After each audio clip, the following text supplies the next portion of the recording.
Sir नमस्कार। नमस्कार साहब। आज पहली बार आपसे कुछ बोलने का मौका मिल रहा है, लेकिन पता नहीं कितने दिनों से आपको ट्रैक कर रहा हूँ, लग नहीं रहा है कि पहली बार बात कर रहा हूँ। बिल्कुल सर, आदेश। सर मेरा नाम देवेंद्र कुमार सिंह है। मैं बेसिकली कानपुर का रहने वाला हूँ। मेरे दादाजी गोपालगंज से पलायन करके 1940 में कानपुर गए थे ऑर्डिनेंस फैक्ट्री में नौकरी करने। वहाँ पे पिताजी ने जॉब की, वहीं पर हम पले बढ़े और वहीं रह गए, कह लीजिए आप। उसके बाद मेरी पढ़ाई अगर मैं बोलूँ तो मैंने IIT कानपुर से एमटेक की पढ़ाई की है। एक मल्टीनेशनल कंपनी में मैं जॉब कर रहा था सन 2011 में, जब अन्ना आंदोलन शुरू हुआ। मैं सन 2007 से RTI फाइल कर रहा था अपने केसेस के लिए और लोगों की मदद के लिए भी। तो आप मुझे RTI एक्टिविस्ट कह सकते हैं। मैं सेंट्रल इंफॉर्मेशन कमीशन और अन्य जगहों पे RTI पे लेक्चर दे रखा है मैंने। मेरी बुक्स हैं इसके बारे में। RTI की फील्ड में ठीक ठाक एक्सपीरियंस है।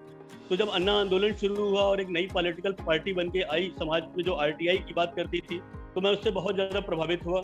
शुरू में मैंने वीकेंड पे इसके लिए काम करना शुरू किया स्वेच्छा से, और जब एक समय आया लगा कि नहीं अब फुल टाइम दे देना चाहिए, तो मैंने अपनी जॉब छोड़ दी और इनके पहले चुनाव से पहले मैं पूरी तरह इनके साथ लग गया। चुनाव का रिजल्ट आया, ये जीत गए। केजरीवाल जी को तो बधाई मिली ही, छोटे मोटे ग्रुप्स ने मुझे भी बधाई दी। वो देख रहे थे मैं किस तरह लगा था।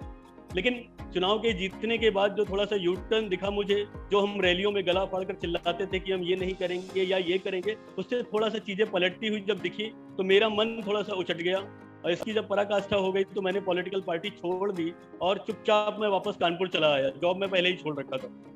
कानपुर आने के बाद 2014 से लेकर 17 तक मैंने एक्टिवली पब्लिक के लिए काम किया। RTI से लेकर उनके करप्शन केसेस, गवर्नमेंट डिपार्टमेंट के चक्कर लगाना, नगर निगम वगैरह जो कुछ भी कर सकता था मैंने किया। 2017 में मुझे रियलाइज हुआ कि जो मैं कर रहा हूँ उसके लिए लॉ की बैकिंग चाहिए। कई जगह से थ्रेट्स आ रहे थे, चीजें हो रही थी। तो मैंने 2017 में DU का एग्जाम निकाला, एंट्रेंस लॉ का। फिर से मैं दिल्ली पहुंचा, मैंने LLB की वहां से और 2020 में कंप्लीट हो गई। इसी बीच में 2019 में जब कानपुर में सत्यदेव पचौरी जी के सांसद बनने पे विधानसभा की सीट खाली हुई, तो मैंने बाई इलेक्शन लड़ा। उस बाई इलेक्शन में मैं इंडिपेंडेंट कैंडिडेट था। मैंने टोटल 2.25 लाख रुपए खर्च किए, पूरे के पूरे पैसे पब्लिक के चंदे से दिए थे। उसमें मैं 9 लोगों में 5वें स्थान पे आया। 4 बड़ी पार्टियां मुझसे आगे थी और 4 छोटी पार्टियां मुझसे पीछे थी। जो मेरा बूथ था वहां पे सारी पार्टियां मिला के, छोटी बड़ी भी इतना वोट नहीं पा पाई जितना मैं अकेले पाया था। तो मेरा पॉलिटिक्स में बहुत ज्यादा इंटरेस्ट है, लेकिन ऑलरेडी एक धोखा खा के बैठा हुआ हूँ मैं आम आदमी पार्टी से। मुझे पूरी उम्मीद है आपका बैकग्राउंड और आपकी बातें सुन के कि मुझे वो धोखा नहीं मिलना है। मैं आपसे ये भी नहीं बोल रहा हूँ कि आप प्रॉमिस करिए। मेरे अंदर का जो है इंक्लिनेशन मैं जान रहा हूँ। मैं बस इतना जानता हूँ कि बिहार से मेरे दादाजी जो पलायन करके गए थे, मेरी बचपन से एक इच्छा रही है बिहार में आके काम करने की। मैं आज आपसे बात कर रहा हूँ तो पटना में बैठा हूँ। 15-20 दिन पहले मैं शिफ्ट हो गया हूँ पटना। अपना मैंने बार काउंसिल का रजिस्ट्रेशन चेंज करा लिया है। मैं पटना में ही प्रैक्टिस करने वाला हूँ। मेरा मेन एम है कि मैं गोपालगंज जिले में जाके वहाँ के लोगों के लिए कुछ कर सकूँ। वहाँ मेरा घर है जहाँ कोई नहीं रहता, खंडहर बना पड़ा है। तो मैं बस इतना जानना चाहता हूँ कि एक इंसान जिसे इंजीनियरिंग का एक्सपीरियंस है, लॉ का एक्सपीरियंस है, RTI का एक्सपीरियंस है, वो आपके या कहें हमारे कॉज के लिए किस तरह से हेल्पफुल हो सकता है। पहला क्वेश्चन ये है। दूसरा ये है कि जब मैं चुनाव लड़ा कानपुर में तो मेरी अखिलेश यादव जी से 3 बार मुलाकात हुई टिकट को लेकर। किसी ने इंट्रोड्यूस कराया था, लेकिन अल्टीमेटली बात वहीं रुक गई कि मेरे पास कुछ भी पैसे नहीं है, बिल्कुल पैसे नहीं है कि मैं लड़ पाऊँ चुनाव। तो वो टिकट कैंसिल हो गया लास्ट टाइम। तो मैं ये जानना चाहता हूँ कि अगर मेरे पास अभी भी पैसे नहीं, मैं समाज सेवा ही कर रहा हूँ, तो क्या जन स्वराज जब आगे जाके पॉलिटिकल पार्टी बनाएगा तो आप कंसीडर कर पाएंगे इस प्रोफाइल को कि हाँ चलो पैसे नहीं है तो भी अगर इसकी इंटेंशन है तो इसे टिकट दे सकते हैं, चुनाव लड़वा सकते हैं, या फिर मतलब वही साइड कर दिया जाऊंगा? क्योंकि अल्टीमेटली आपको भी चुनाव लड़ने के लिए पैसे चाहिए होंगे। कुछ लोग पैसे दे रहे होंगे, कुछ लोगों की निकटता होगी, कुछ लोग चाहेंगे कि आप उनको आगे बढ़ाएं। तो ऐसा तो नहीं कि 2 बराबर के कैंडिडेट दिखे तो पैसे वाले को आप प्रेफर कर लेंगे। बस इतना सा सवाल है सर, छोटा। देवेंद्र जी बहुत बहुत धन्यवाद। बड़ा इंटरेस्टिंग प्रोफाइल है। देखिए ये मंच जो है, मैंने 10 साल चुनाव लड़वाने और बड़े नेताओं पार्टियों के साथ काम करने के बाद ये तय किया कि आकर एक नई राजनीतिक व्यवस्था बनानी है। क्यों? क्योंकि ऐसे हजारों देवेंद्र कुमार सिंह हैं जो सही इंटेंट के लोग हैं, जो सब कुछ छोड़कर भी राजनीति करना चाहते हैं, जो सब कुछ छोड़कर समाज के लिए कुछ करना चाहते हैं। लेकिन जैसे आपने अपना लंबा अनुभव बताया, मैंने आपको बीच में इसलिए नहीं टोका क्योंकि जो पार्टिसिपेंट हैं वो मुझे तो रोज सुन रहे हैं, लेकिन जो आपने बताई जर्नी, ऐसे लोगों को ही हम लोग ढूंढ रहे हैं। मतलब ये जरूरी नहीं है कि हर आदमी इंजीनियरिंग बैकग्राउंड का हो, ये जरूरी नहीं है कि हर आदमी RTI एक्टिविस्ट हो और वो आम आदमी पार्टी में गया हो। ऐसे बहुत तेरे लोग हैं जो समाज में बड़ी क्षमता वाले लोग हैं, सही नियत वाले लोग हैं, कुछ करना भी चाहते हैं, अपने स्तर पर प्रयास या तो किया है या करने की सोच रहे हैं या कर सकते हैं। ऐसे लोगों को हिम्मत नहीं पड़ती है। ऐसे लोगों को ऐसा लगता है कि मैं किस दल में जाऊंगा, वहां दल में मेरी बात कौन सुनेगा, पैसा कहां से लाऊंगा, धन बल कहां से आएगा, बाहुबल से कैसे निपटूंगा, बूथ की व्यवस्था कैसे होगी, लोगों तक तो मैं चला जाऊंगा लेकिन चुनाव कैसे जीतूंगा। उन सब को मेरा आपके माध्यम से भी और आपके जरिए ये इन्विटेशन है कि जो पूरा मेरा प्रयास है वो सिर्फ और सिर्फ इन्हीं लोगों को चुनकर लाने का है, ऐसे ही लोगों को चुनकर लाने का है।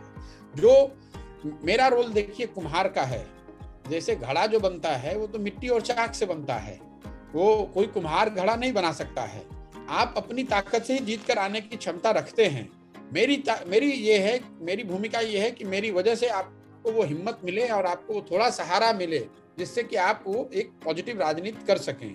और ये जो पूरा मैं प्रयास कर रहा हूँ, आपने कोशिश करके आप मंच से खुद जुड़ गए या आपको किसी तरह पता चला, मुझे ऐसा लगता है कि ऐसे हजारों लोग हैं गाँव में, पंचायत में, शहरों में, जिनको शायद डायरेक्ट संवाद का मौका नहीं मिल रहा है। आपने कहा कि आप कई दिनों से मुझसे बात करने की सोच रहे हैं, महीनों से, तो ऐसे लोगों तक मुझे पहुंचना चाहिए। और इसीलिए मैंने 1-1.5 साल का समय निकाला है कि मैं स्वयं से हर गांव जाऊंगा, हर पंचायत में जाऊंगा, शहर में जाऊंगा, जिले में जाऊंगा, ब्लॉक में जाऊंगा।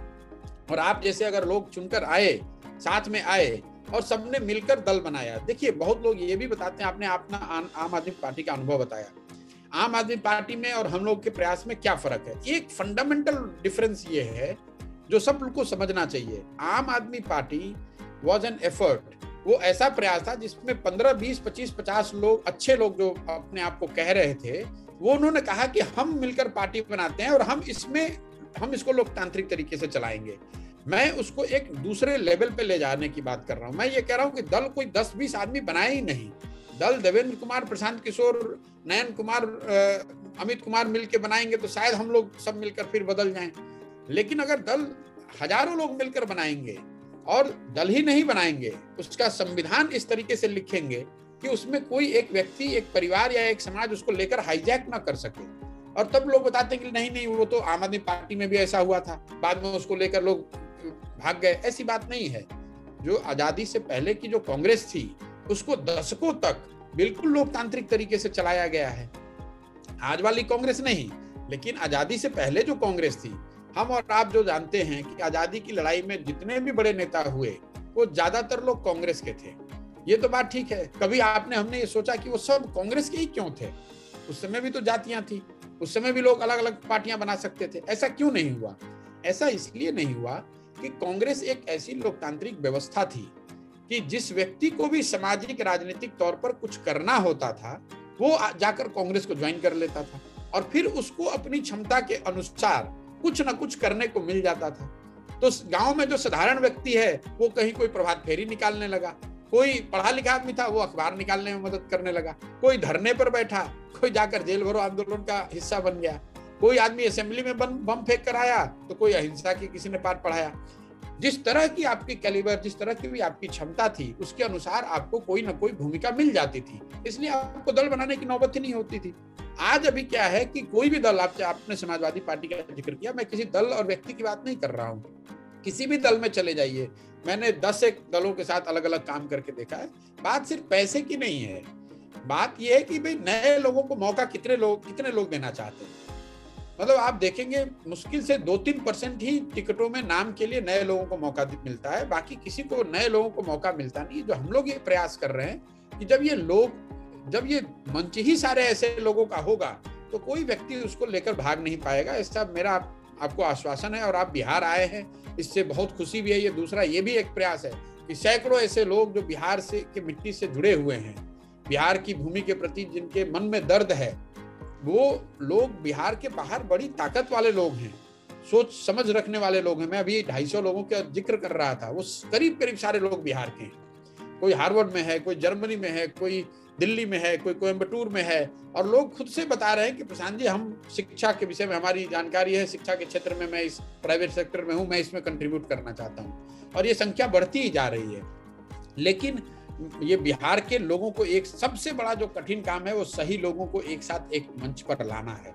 एक बार लोग आ गए तो चुनाव कैसे लड़ा जाएगा, पैसे की व्यवस्था कैसे होगी, धन बल से कैसे निपटे जाएगा। देखिए, जो एकदम मेरा भारी आलोचक है उसको भी ये पता है कि प्रशांत किशोर को और कुछ आए चाहे नहीं, इस लड़के को चुनाव लड़ाने आता है। एक बार जिसको हाथ पकड़ के चुनाव लड़ाएंगे, उसके सारे चुनाव के पहलुओं को समझकर लड़ाएंगे और बहुत मजबूती से लड़ाएंगे। तो आप आश्वस्त होकर आइए, आपका स्वागत है।